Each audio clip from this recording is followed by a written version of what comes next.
Yes, sir. So the saga continues in Philadelphia involving Ben Simmons and the 76ers. This time around, Joel Embiid wants to chime in and give some comments directed towards Simmons. With the NBA season right around the corner, which way is this going to go?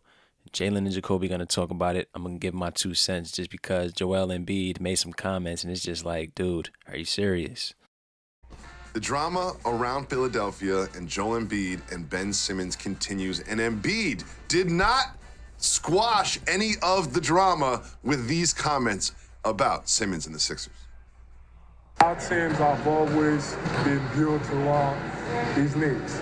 So it was kind of surprising to see, what was said. And even going back to, the reason we signed Al is, we got rid of Jimmy, which... All right, I got to jump in. So he's saying that they signed Al Horford. They got rid of Jimmy Butler to sign Al Horford. Or was it that Jimmy Butler said that he didn't know who was in charge? He stated that on JJ Redick's podcast, I believe. And then you wanted to say that the team was built around Ben Simmons' needs. How? Your guys don't have shooters. You are on the three-point line just like everybody else. The team, the motto of the Philadelphia 76ers for the past 5 years at least was trust the process. Joel Embiid's nickname was The Process. They drafted him. They nurtured him. They had to treat him like a delicate piece of furniture because he can't stay healthy. But they built the team around Ben Simmons. I mean, I get it.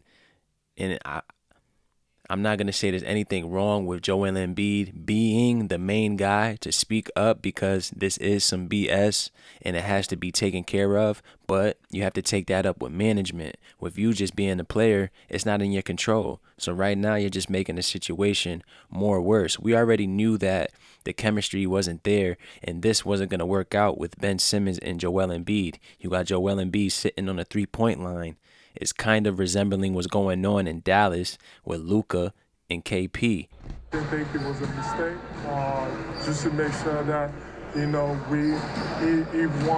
needed the ball in his hands, and the situation is weird, disappointing, borderline kind of disrespectful to all the guys that are out here. So if that's disrespectful, what are the comments that you're making towards him, Joel Embiid? It's like you have these individuals that start getting a little bit of attention. They make some jokes, yada, yada.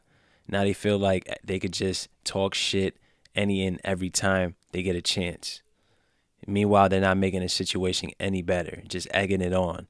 It's already understandable that Ben Simmons doesn't want to play there. You have an overrated coach in Doc Rivers, and then pretty much you have an overrated player for the most part in Joel Embiid. He's calling himself the best player, the MVP, the best center, but he's no longer the best center in the league anymore. That's Jokic in Denver, hands down. Ben Simmons has to go somewhere where there are shooters and a positive environment around him, just like anybody else in the workplace. So everybody wants to throw stones at Ben Simmons. Meanwhile, they can't stand where they work. Whoa, whoa, whoa, whoa, whoa, whoa. Did I hear that right? Did he say that the team has always been built around Ben Simmons' need? Did he say the reason they brought Al in and the Jimmy left was because of Ben Simmons? Did I hear him say it was disrespectful to all the guys that are there? Did I hear that right? So I want to make sure I separate church and state. What's that? Joel Embiid was a top 3 MVP candidate last year. Mm-hmm. He just got top dollar this offseason, and he's currently in camp with multiple teammates, and he's looked upon to be the leader. So therefore, this is the accountability he should have. I'm not surprised. However, what he said isn't necessarily accurate. And here's what I mean. When you add Al Horford to go with Embiid and Ben Simmons, that was one of the worst 3-man lineups in the entire NBA. Hands down. Who thought that trio was going to make anything work? They thought that just because Al Horford had a good season in OKC that was going to transfer to Philadelphia. You have too many people that needs to be in the post. Al Horford needs to be on the post, top of the key. Joel Embiid needs to be in the paint, but Ben Simmons is in the paint. It just wasn't going to work out. Another fail on the management team. Did not work. When you describe Jimmy Butler basically left because of Ben Simmons, he didn't leave because of Ben Simmons. I'm going to show y'all why he left. It was a gentleman, kind of like Dame Lillard did with OKC. You know how he shot them down and broke up Russ and broke up PG? Kawhi Leonard is why Jimmy Butler left. You remember that play in the playoffs? Oh, I remember that play. When they gave the basketball to Kawhi Leonard, he goes, look who he went around. Oh, Simmons and Embiid. Bang, bang, Siegel Street. That's what made Jimmy leave, because he wanted to go and be the guy. One of the wildest shots ever. How many times did the ball touch the rim or the backboard and then it dropped in? I mean, the Philadelphia 76ers, they just have the curse on them, just like the Red Sox when they couldn't win their conference. Philadelphia basically cannot get out of the conference. You lose to the Atlanta Hawks last season, and then you go out against the Raptors like that. It's just not meant to be, pretty much. It's just like that relationship. You keep trying to make it work. You keep going through the bullshit, the arguments, and all of that because you got in the back of your mind how things were, or basically how things can be. Meanwhile, you're just overlooking reality. Don't do that. I want to be Kawhi. And you know what? Look at this dude. Big ass motherfucker.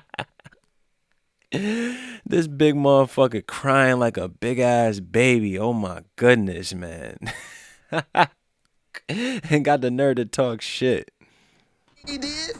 Went to Miami and they won the East. And you know what's happened to Philadelphia over the past few years? How many times did they win the East? The process ain't gotten them closer necessarily to winning the East. They were like the Boston Celtics. They both were on a trajectory to like win the East. And then all of a sudden, Toronto Raptors won a Did they championship. lose to the Hawks in the playoffs last year? The Atlanta Trey Hawks. Young was fully healthy, right? And Trae Young was injured. Wait, what? And they lost to Atlanta? The Sixers lost to the Hawks. Okay, Five seed. Now, by the way, not the Nets, not the Bucks, who both return and are stacked.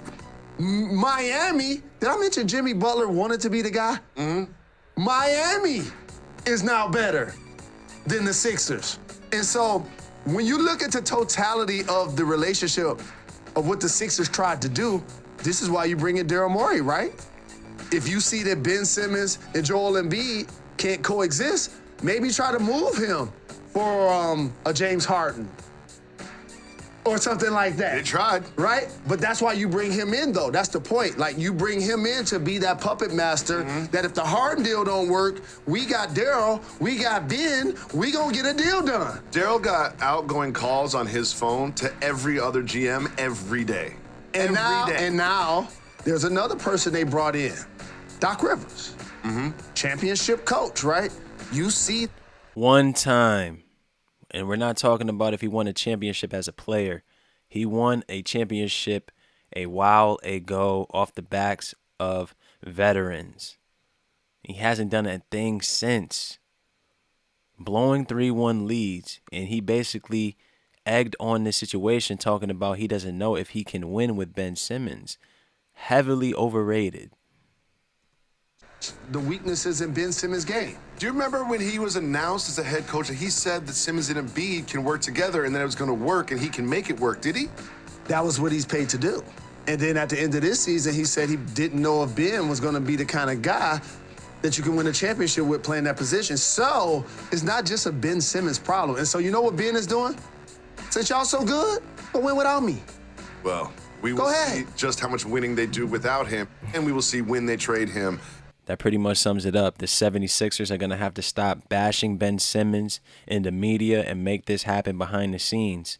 If anything, you will want to bash him behind the scenes. Why are you going to try to tarnish the product and expect a high value in return for that product? It just doesn't make any sense. The process has failed, and it's basically time to abort and reset.